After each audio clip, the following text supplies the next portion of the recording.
everybody. Welcome back to Tennis Picks and Bets. This is a special Wimbledon preview edition. I'm John at JR Tweets Tennis. You can, of course, subscribe to the Mayo Media Network YouTube channel and then head on over to Daily Fantasy Sports Picks and Bets, The Mix. That is where you'll find all the audio content daily for our Wimbledon breakdowns and previews. We'll be looking at the best bets of the day and some DFS players to keep an eye on that might help your lineup succeed for the next day. Again, Daily Fantasy Sports Picks and Bets, The Mix. Rate, review, subscribe. Follow if you're in Spotify. Subscribe in other apps. But we are getting ready for Wimbledon. This is your quick primer for what to look for. We want to talk about 1, grass courts. How do they play? What kind of style succeeds? 2, the men's draw, it's out. So is the women's. We'll talk about those draws, some players to watch, and some names to monitor from the periphery. 3, I want to talk about DFS and betting angles. How to approach DFS on grass courts? They are very different. They are the polar opposite from clay courts. Clay courts high bouncing, grass courts low bouncing. Grass courts lightning fast, clay courts generally slower. So we are going from clay right into grass, total opposites. We're going to look on how to bet these and how to build your lineups or the strategies you want to employ for different salary ranges when you go to DraftKings and set your lineups. All right, let's begin with the grass courts themselves. What do grass courts entail? Who succeeds? What are some of the things you want to look for? I want to talk about it in a few sections here. 1, power. Comes down to that. Big serve, big power on your ground strokes. That's a great foundation to succeed on grass courts. Is it all? No. Players like Naomi Osaka have had trouble on grass after all. We'll get to her withdrawal from this tournament for unfortunate reasons, of course, later on. But power isn't all that you need. It certainly helps. The lightning quick courts accentuate those big serves, accentuate those ground strokes. They're so much more effective. But it's not all, because there's the fact that it's, remember I said low bouncing courts, take a look at players with slices, those effective and defensive backhand slices. They are key because a slice is meant to take the bounce off the ball. Even on any court, it's meant to keep the ball low. It's a defensive tactic used to avoid that ball bouncing up into the strike or hitting zone of your opponent so they can rip winners against you. It's to buy time to work your way back into the point. You combine a low bouncing shot with a low bouncing surface, bingo. That's a recipe for success. So slices and players that can execute them effectively. Slicing isn't just effective on its own. It's got to be a good one. Some players will sail that ball 5 feet over the net and it comes down and it still bounces up nice and high. And because slices take pace off the ball, not only have you let it bounce back into your opponent's striking zone, but now you've left it super, super short for them. And it's a nice, easy ball they can get to and put away. So that's another thing. The third thing is experience and pedigree.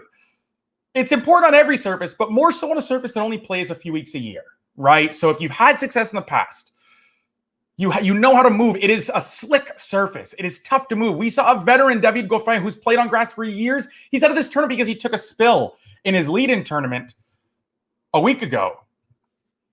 And he injured himself. So even the most veteran guys can take spills, fall down, hurt themselves. Movement and comfort on the grass, very important. Pedigree and experience. I would all say that all wraps into one. The more experience you have, the more used you are, the more used to the grass you are, and you can move on it in a more dynamic fashion. Those are the keys to grass court tennis. So with that said, let's get into the draws. Who are we looking for on the men's side? Who are we looking for the women's side? Who are we not so big on? The men's side, it comes down to one person, one player. Novak Djokovic, prohibitive favorite in the outright markets, in the prevailing tennis community. All the chatter says he's the favorite with good reason. The guys who could probably stop him, Fed, 39 years old, on 2 bad knees, didn't look good in Halle. His probably quasi-favorite tournament after Wimbledon, where he's won 10 times. Lost to Felix Auger-Aliassime, not in convincing fashion either. He was rolled in the last 2 sets. First set he won, but he created fewer break points than he faced on his serve. So a little bit deceiving there. Felix really could have won that in 2 sets. I'm not sold on Fed. Rafa Nadal out of this tournament, out of, I believe, the Olympics as well. He's focusing on the U.S. Open. He's ready for summer hardcourt season. So there's another big threat. The other 2 of the big 3 are gone. Of course, last time this happened, though, Novak Djokovic beat himself defaulting at the U.S. Open. So, never say never. but he's the prohibitive favorite. He excels across all surfaces. He's looking for that golden slam, as we call it. All 4 Grand Slams in the Olympics in the same year. It's still possible. He's 40% of the way there. This would make him 60% should he win it. Other names to watch. Let's go to Matteo Berrettini. He's in the other half of the draw. That is a big plus to be away from Djokovic through the 4th round, quarterfinals, and semifinals. He's got the booming serve. He's got a big forehand, so the power is there. And most importantly, that pedigree that I was still concerned about entering this grass season, despite the fact he had a grass title before this year. All those fears are alleviated. Those concerns washed away. He won at Queen's Club, a 500 level tournament that is bigger than the other grass title he had in Stuttgart a couple of years ago. At the 250 level. He's got a 500 level tournament. He looks really comfortable. He's ready to go. He's been in London for a while. Of course, Queen's Club is situated in London, different venue, but same city. This is great stuff for Matteo Berrettini. He's got the game. And of course, he pushed Djokovic at Wimbledon until they cleared those fans out. Remember, that was the night they had to take them off court because the fans wouldn't leave. They refused to leave. So Matteo Berrettini is someone that, even though he might be more comfortable on clay, game certainly suited to grass. And he should push him again should he get to that final.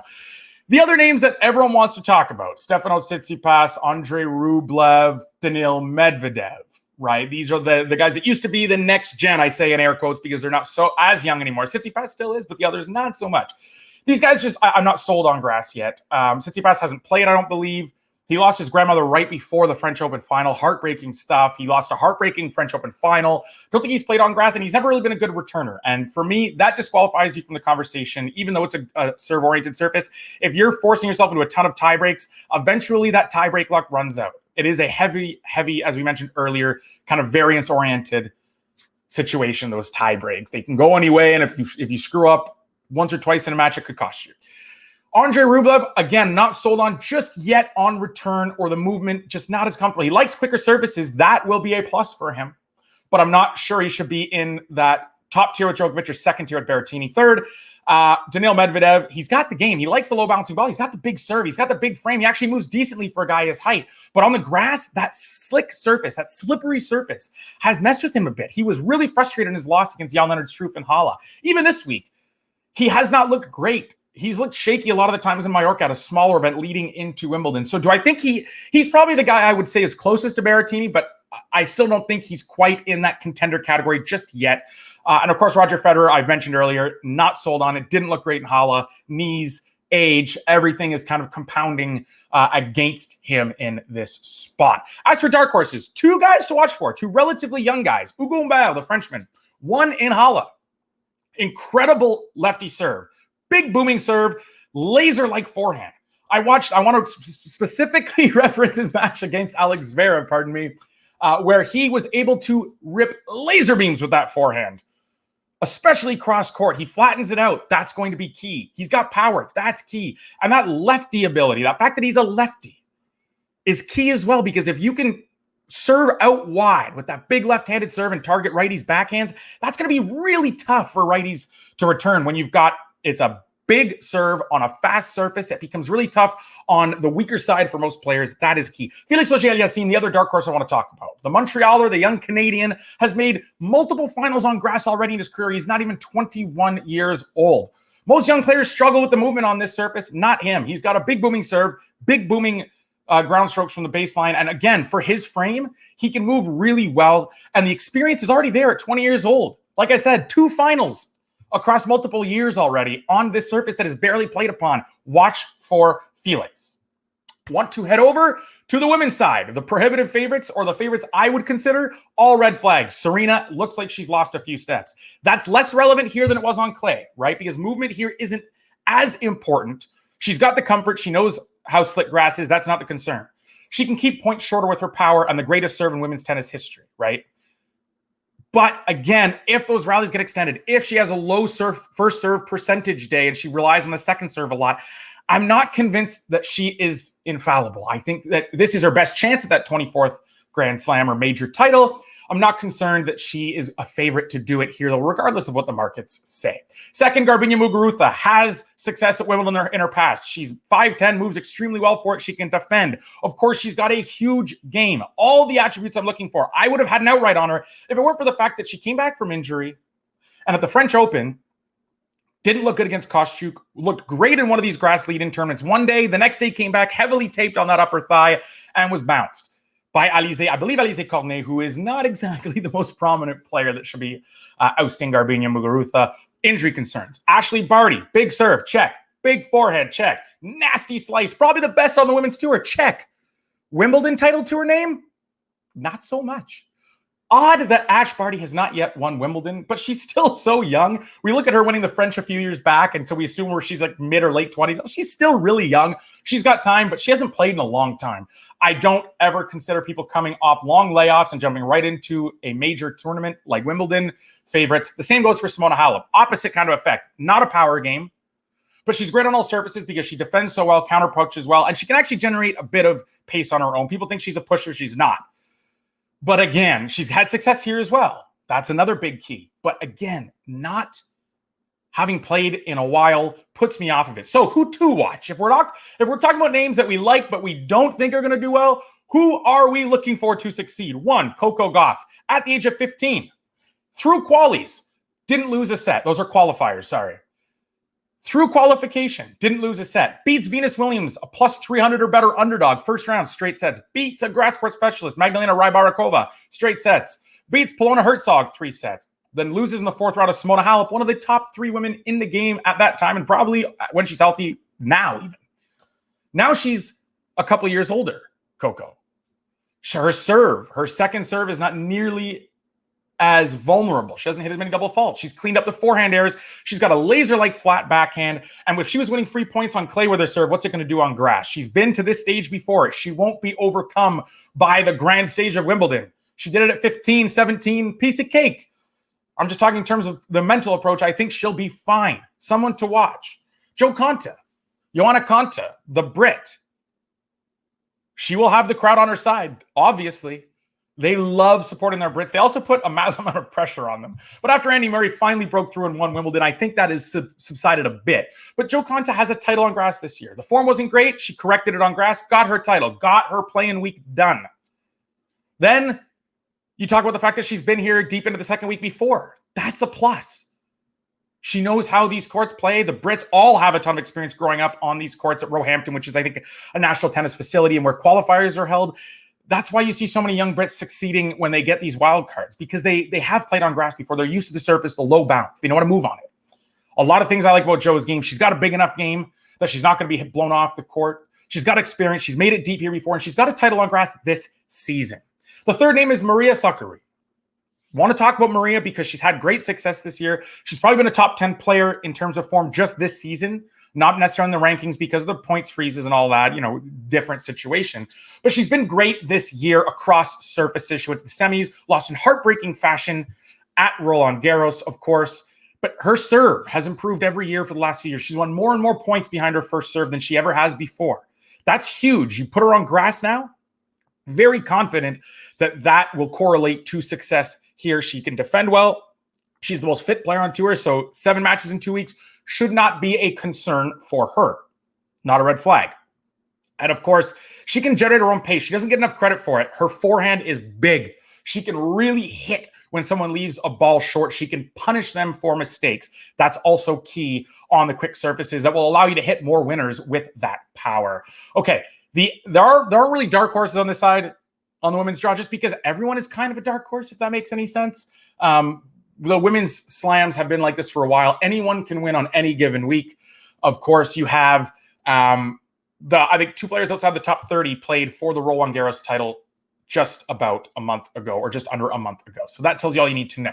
DFS-wise, for high salaried players, you need someone who can break. Don't be taking the Stefano Tsitsipas in the early stages. They're going to be expensive, and they don't break enough. You need lopsided sets for those big points to justify paying higher salaries.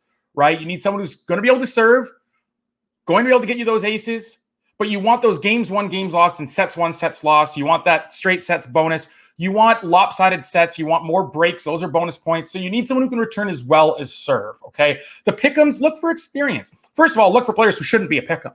Look for someone who's in form, who likes the grass, who has power, and who has success in the past on this surface. Experience is going to play here in those pick'em situations, those $8,000 to $7,000 to $8,000 player range. you want to look for those kinds of things. As for the underdogs, go for big servers. You'll get some points with the aces. You'll keep sets close. Close sets means you don't get blown out. So the games won to games lost ratio is not too bad. So even if you lose, you can still cash in tournaments. You still have a great chance to cash in cash games. But in tournaments, you can still be relevant to make the money. Okay? You also want someone who's going to, again, those big servers with aces, keep those sets close, but also someone who can get to maybe tie breaks. Maybe find a break here or there for some bonus points. But if you can get to tie breaks, anything can happen. If anything can happen in a tie break, you might not just win a set because, again, sets won, sets lost, another metric. But if you can keep the sets close, you can keep the match close in terms of set score and game score within sets. Who knows? If you can get to a fifth set with a $4,500, $5,000 player in the men's side, again, the dogs mainly stick with the men, because they will be more likely to keep it close because they have just the bigger serves on a faster surface, right? So someone like Francis Tiafoe against Stefano Tsitsipas, don't just not play Tsitsipas. You might want to look to fade him. That's a little sneak preview for our videos and audio podcast next week. But these kinds of things, the guys that can keep the match close in sets, the sets close in terms of games, find some aces for bonus points, maybe pick up a break or two along the way for some bonus points. And then, of course, if they keep it close, you're in with a chance to win outright. If you can find a really cheap underdog to win outright, that's the recipe for success in those big tournament games over at DraftKings. Of course, that is all I use for my DFS. They're by far and away the best tennis DFS supplier. They were the first to the market, and they've really, really done a good job. They have a ton of selection every single day. Or at least for the early stages of the tournament. The latter stages, they can't because there's not enough matches, right? Everyone's going to have the same dang lineup. But that wraps up your Wimbledon primer, your Wimbledon preview video here at the Mayo Media Network. Again, subscribe to the YouTube channel. Head over to Daily Fantasy Sports Picks and Bets, The Mix. We're going to have daily content for you. From a betting perspective, we might look for some underdogs on the grass that could be juicy. We are going to have some DFS recommendations, 1 or 2 players a day that you probably should look to include in your lineup, all that good stuff for the next few weeks. Look for the first video on Sunday because we will have matches galore on Monday and Tuesday. Thanks so much for listening, guys. Rate, review, subscribe for the podcast, and of course, again, subscribe to the YouTube channel. We will talk to you soon.